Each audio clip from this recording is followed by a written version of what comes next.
Ako po na sobrang disappointed dito sa kinalabasan ng national budget natin kasi mukhang hindi nauunawaan ng gobyernong 'to na mahalaga din na nag-iinvest tayo sa taong bayan. 'Yan yung tinatawag nating human capital, eh.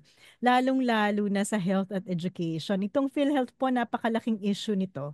Dahil meron tayong mga existing na batas na nagtatakda na kailangan magbigay ng government counterpart bilang subsidy sa mga premium ng mga kababayan natin na hindi kayang magbayad ng premium ng PhilHealth. Kaya nga po kailangan yan para maisali din sila sa PhilHealth. Yan po yung mga kababayan nating mahihirap, seniors, PWD, automatically po ay enrolled sila sa PhilHealth pero kailangan bayaran ng gobyerno yung subsidy nila at nakatakda yan sa batas. So nakaka-disappoint na mismong yung mga congressman at senador natin ang nag-violate ng existing laws natin. Ito namang education, nakita natin na napakapangit ng performance ng ating education sector relative to other countries in the world. Hindi po ba nakita natin na yung mga 10 years old natin halos napakababa ng level ng comprehension sa reading.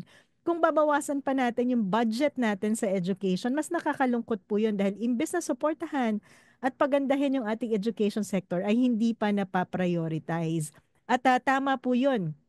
Isa pang disappointment dyan, yung mahigit 200 billion na idinagdag dito sa DPWH na hindi naman hinihingi ng DPWH. Alam mo, ang mahalaga dyan sa mga infrastructure projects, kailangan may planning dyan eh. Kailangan na pag-aralan kung kailangan ba itong mga infrastructure projects na to. And surprisingly, imagine niyo dumaan lang sa Kongreso, nadagdagan agad ng mahigit 200 billion. I think it's 289 billion pesos to be exact na biglang nadagdag sa DPWH budget.